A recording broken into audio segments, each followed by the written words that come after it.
All right. Well, welcome. Good morning, almost afternoon, I guess, to our Friday prayer. I think things are starting to go a little bit better. We're learning and using better technology and trying to figure out ways to do this more efficiently and hopefully continue to do something to allow us to connect in the best ways possible, and to continue to find ourselves centered around what we find our hope in, which is the gospel of Jesus, and to continue to allow ourselves to um, be connected and moving forward as a church. I remember talking to one of the pastors here in town when this was all starting to even begin to happen. And it's amazing to think that that was 3 weeks ago now. We've made it 3 weeks in quarantine slash social distancing. Uh, we are about to have our fourth Sunday where we don't get to gather together corporately. And he and I, as we were talking very early on, like what we kept going back to and what we continued to just insist upon was this idea that the church doesn't cease to exist just because we don't gather together on Sunday mornings. And like Mosaic, I think we get that corporately or beyond corporately, kind of at the macro global level. The church at large obviously has survived much more than this and will continue to do so. But I think it's easy to begin to kind of start to wane on this smaller, more micro level, this expression of the church at large that we have here locally called Mosaic Birmingham.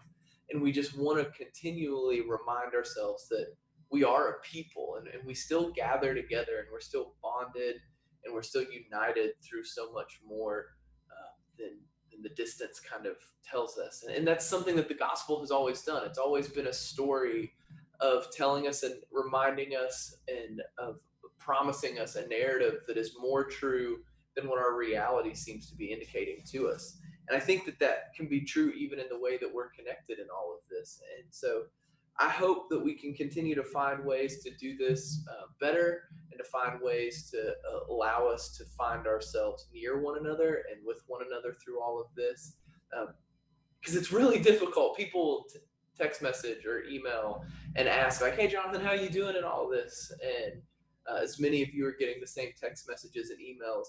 And I always say when they ask about the church, the thing that's hard about this is Mosaic has been a community and an organization that we've really like doubled down on relationships, that is the priority, that community is the main thing that we're kind of after, and allowing our lives to form and shape one another's, and allowing God and the gospel to be known in Birmingham through our relationships, and being formed and shaped by one another in that, and understanding and knowing God more and more deeply through one another. And I was like, it's really awkward to try to guide and lead a community to continue to move forward and continue to hold us together when like the thing that we've all craved and that has sort of like formed us and shaped us so deeply is being taken away from us.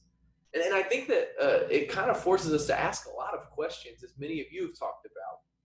What does it look like? Why do we do these things? What is the purpose of birthday parties and celebrating and weddings and all the things? Why do we mourn, and why do we mark different occasions? Why do we, make sure that we celebrate the end of a school year? And all of these things, as we are encountering them, we're really beginning to understand why they're important, why we grieve, why we celebrate. And as we're staying in this even longer, we're going to begin to find that the novelty of it all is going to start to wane. I mean, the reality of it is the memes were really funny for a few weeks, and they'll continue to provide some comedic relief in the midst of all of this. Our expectations or kind of excitement of, oh, how exciting it is to be home and to get to hang out with family or friends that we live with, to get to find this opportunity in this moment, and to make lists of all the books we're going to read and all the cleaning that we're going to do. And around this point, this 3 week mark, it's like that's probably starting to fade for most of us. The novelty of this, the fact that it kind of felt like an extended vacation, or maybe a giant long snow day or something like that, like the reality of it is going to start to set in. And as more and more warnings and precautions come out, the more we understand that we're in this for a lot longer than just a couple of weeks. And the fact of it is our habits and our routines are going to continue to change. And some of that's good, right? Like some of that is something I've seen in my own children, is that they've kind of grown a little bit accustomed to this new way of living, and there's not quite the frustration in the day. They seem to be changing. And what I want us to think about and focus on is that happens as the novelty shifts, and as the new routines and the new realities start to set in, and we understand that this is going to be for a while. What I want us to constantly hold on to is that our soul is still being shaped and formed by all of this. We know that to be true, that we're always being shaped, we're always being formed. And the question is how and by what? Like, that's the big thing that as humanity we're always asking ourselves. And for a lot of us in this time, it is a weird moment to be in. I was reading a recent article, I think it was yesterday, I can't remember what the publication was, one of the big newspapers here in the country, and they were talking about how, I think the title, if I remember correctly, was something about we've lost the battle with screen time, or the screen time battle has been decided. And it's all of these parents and teachers and people talking about how they used to have rules and they used to have these things set in place where, no screen time after this moment of the day, or only X number of hours or minutes or whatever it was. And people, as they find themselves trying to work and they find themselves trying to also parent and teach their children, or if you're just feeling really alone and really isolated, you've maybe found yourself wanting to be on your phone more. And by all means, I'm the same. Like, I find myself doing that more than I normally would. But that's going to continue to shape us. How we act in this moment, like society will change as this goes on and on and on. We're being shaped and we're being formed by this at a soul level. I really believe that. And I think as believers, as Christians, what's really laid in front of us is, are we going to recognize that? Are we going to find ourselves in the reality of all of this, understanding that we're being formed and shaped by it? And are we going to allow ourselves to be formed and shaped by the Spirit in it all? Are we going to continue to be disciples of Jesus, letting ourselves become more like Him in the midst of all of this? I think that that's the question I continue to ask myself, and that I continue to wrestle with on like a personal level, is how is this forming me? How is this shaping me? What things have I let go of, maybe that I didn't want to let go of in the midst of all of this? What things have I always wanted to maybe take on or do that I still haven't found myself doing? Like, in all of it, we're given our so much time. It's so much freedom in this, in some sense. How am I being formed by it all? How am I being shaped? What is it that is pulling me in different directions? And that might not all be bad. Like, that's totally okay, I think, in some senses. It's like, whatever directions those are, I think the important part is being aware of it and asking yourself and being honest with yourself, is this okay? Is this something that's good for my soul and good for my heart? This past Sunday, we finished the service by reading Romans 8, verses 6 through 11. These passages, they are this section where Paul is talking about what it means to live life in the Spirit. We didn't read verse 5, but verse 5 starts this little pericope, and it says that those who live according to the flesh have their minds set on what the flesh desires. But those who live in accordance with the Spirit have their minds set on what the Spirit desires. In verse 9, it continues that you, however, are not in the realm of the flesh, but you are in the realm of the Spirit. If indeed the Spirit of God lives in you, and if anyone does not have the Spirit of Christ, they do not belong to Christ. Going on all the way through verse 11 is where I'll stop. It says, but if Christ is in you, then even though your body is subject to death because of sin, the Spirit gives life because of righteousness. It's always one of my favorite verses in all of the Bible. If the Spirit of Him who raised Jesus from the dead is living in you, He who raised Christ from the dead will also give life to your mortal bodies because of His Spirit who lives in you. The Spirit that raised Jesus from the dead is the same Spirit that lives in the midst of us, even through all of this. And we find ourselves at odds in this time, being pulled in different directions as we encounter our flesh. I was reflecting on this passage on Wednesday after we read it Sunday and just thinking about it a little bit more. And I found myself listening to a podcast as I was on a walk with the boys. And it was a sermon from Sunday, and they had preached this passage out of the lectionary. And the question that he posed in the midst of the sermon in this time, and something that stuck with me, is where do you feel the flesh pulling you? And where do you feel the invitation of the Spirit in all of this? And it got me thinking on what I've been sharing of how we're being shaped and formed by all of this. Because you see, here's the thing with the flesh and the spirit that I find so interesting. And it's one of the things that's captivated me about the gospel is that the flesh all through Scripture is talked about in some sense that we are slaves to it, that we're in bondage to it, that we're captive by it. That the flesh sort of doesn't give us a choice. It's the thing that we just naturally do and are being pulled in.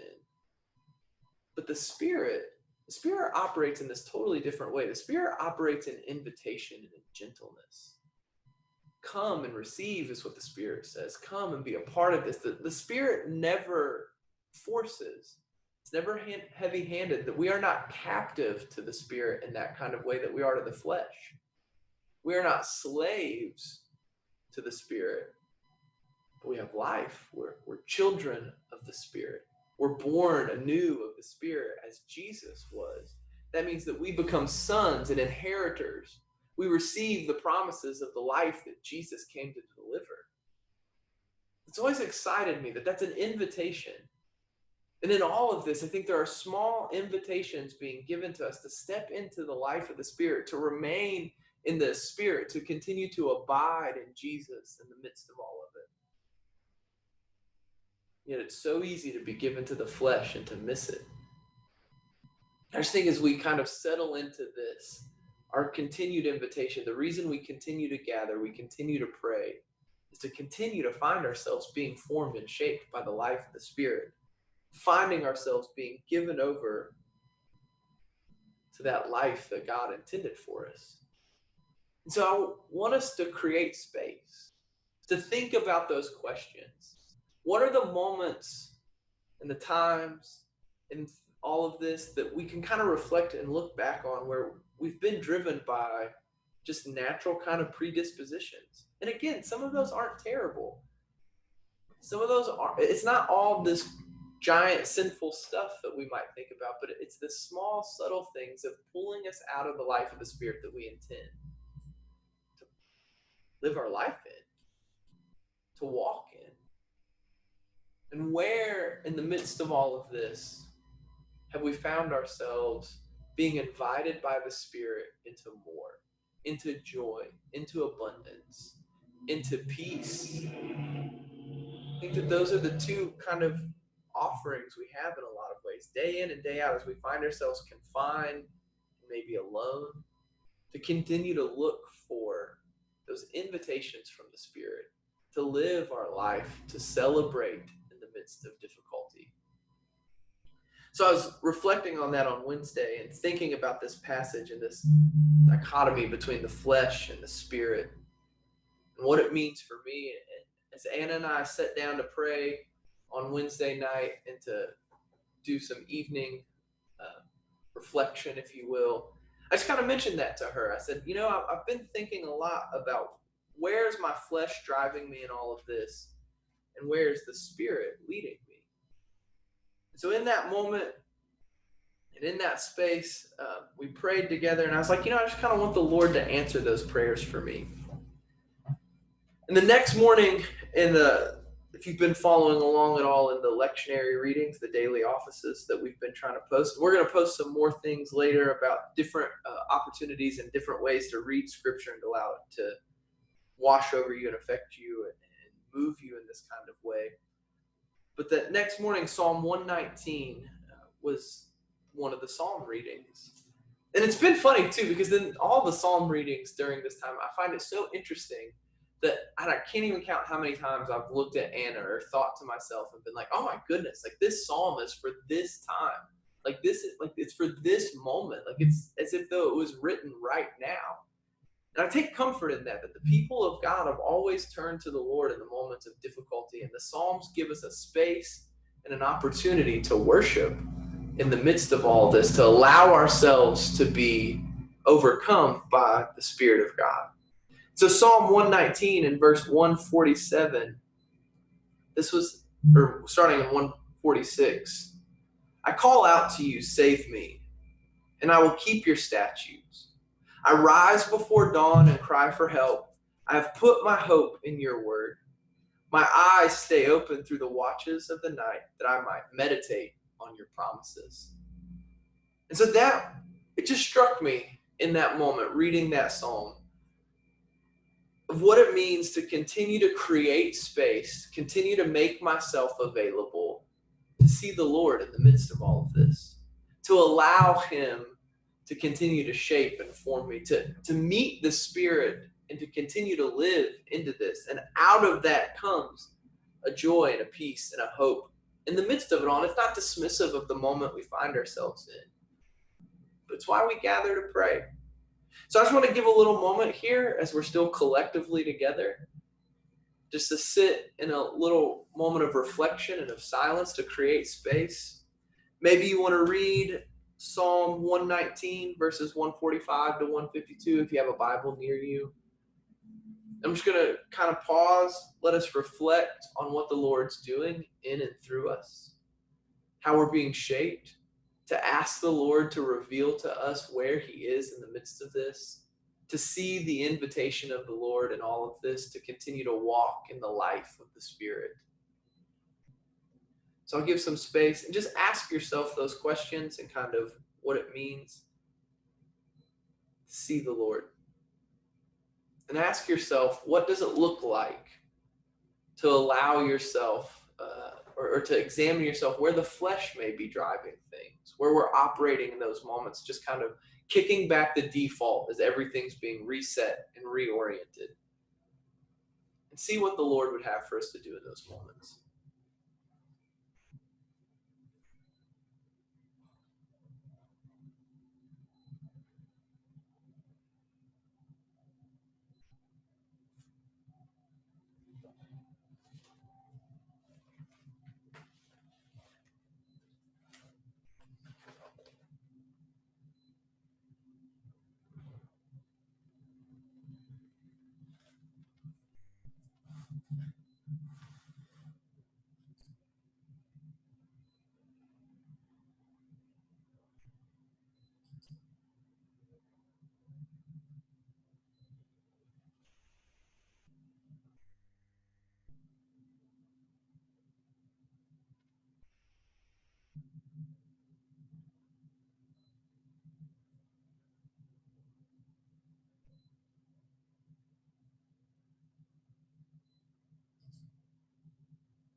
Pray with me.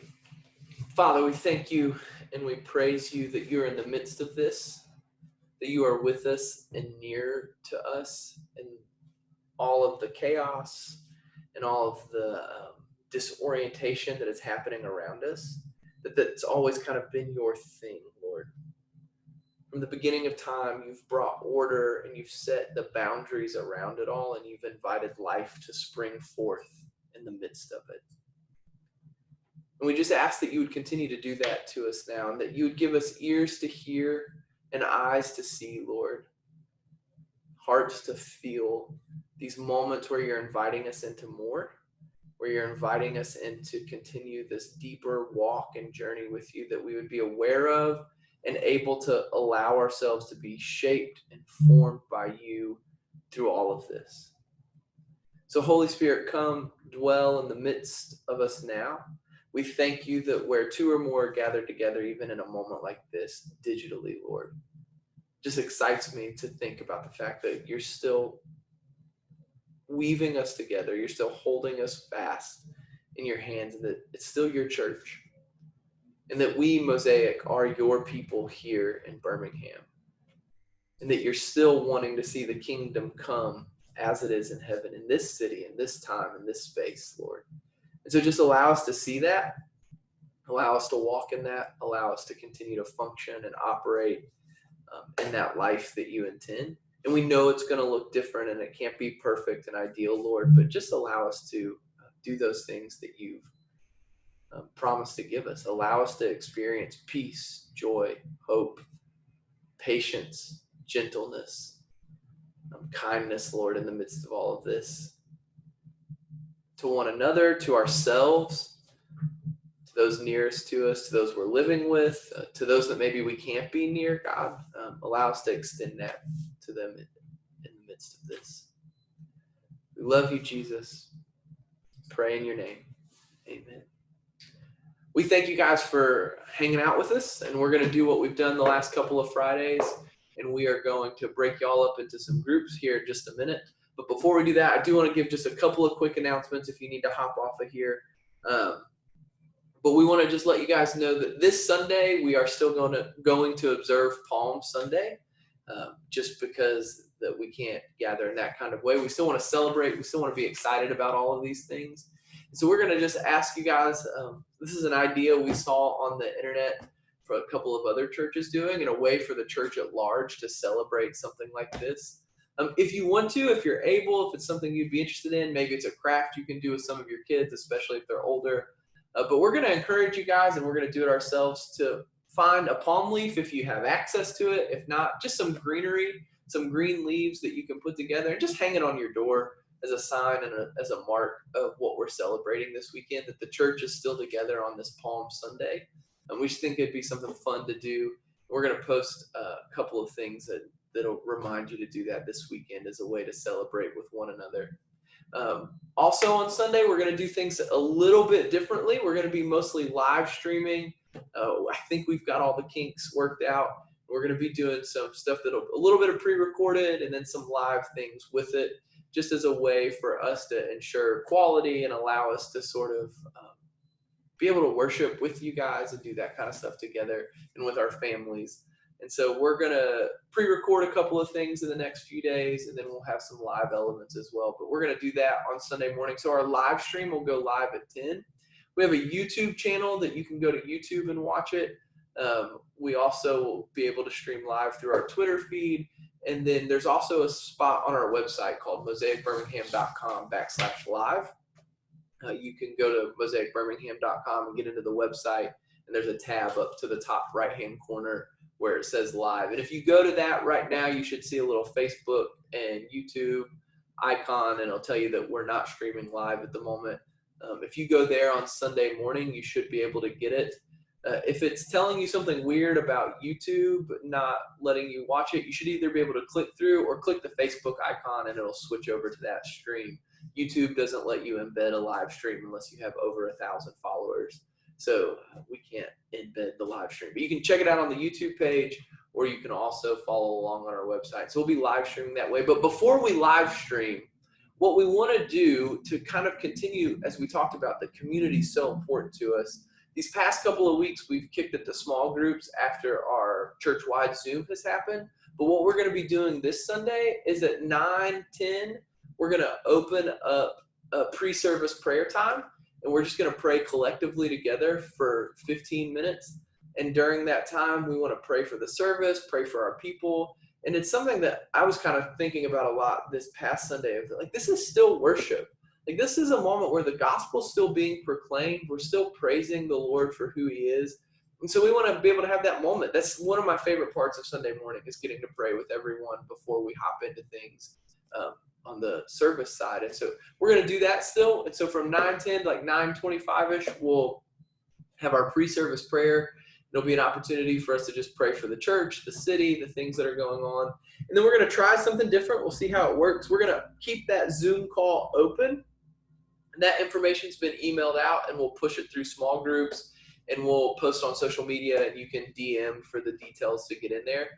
But we're going to keep that Zoom open after the prayer time for about 30 minutes, and it's like coffee in the lobby, a Zoom atrium, whatever you want to call it. So bring your coffee cup, sit down, And it's just going to be a chance to talk to one another, and it's going to be casual. It's going to be an ability to catch up. And as that group gets bigger, if it gets more than 6 or 7 people, we'll just keep breaking out into rooms. And as people sign in and the waiting room starts to get bigger, we'll push to a new breakout room or assign folks to breakout rooms. Zoom has the capabilities to do that. But we just want a chance to get to feel a little bit of normalcy, but also to catch up with folks that you maybe don't normally get to catch up with. Maybe Sunday morning is like the 1 or 2 times a month that you really get to talk to someone because they're not in your small group and you don't work with them. And now with all this distance, you just don't get to see them. We want to create the opportunity for you guys to still get to talk to one another, to catch up, ask how just you're feeling, how you're doing, and just be casual about it. And then we'll shut that down in enough time to push everybody over to the live stream or give people time to log in or get to the web page and things like that. There won't be any logging in necessary, but to pull that up and to make that go live. And then we'll have worship. And then our small groups after that will kind of handle that how they want. If they want to meet, they can. If they don't want to, that's totally up to them. So we're going to allow our small groups to kind of figure out how they want to handle Sunday. So be checking in with your small groups. If you're not in a small group, let us know. Get on the website, get on social media, email us. Make sure that you are getting those things, and we'll get you connected to a small group. This is a really great time to connect to small groups. And then lastly, make sure you're signed up for the emails and that you're following on social media. We're doing our best to get information out. We're trying to send weekly emails, and we'll push things on Fridays and Saturdays with links and information like that. We'll be emailing out this Saturday a worship guide for our house-to-house worship that we'll be doing. That'll be the live stream that you'll be able to follow along and read the text and the confessions and the lyrics and all those types of things. So we just want to create an opportunity for you guys to stay connected, to try to worship together with one another. So sign up for the emails, follow us on social. We'll continue to get those things out to you guys. But for now, we're going to break up into groups, and this time we're going to actually bring you all back together in about 12, 15 minutes. So set an internal or actual timer, depending on your personality type, and y'all share and talk to one another and pray with one another. We'll come back one more time in the room and hang out and say bye. Thanks, guys. Love you.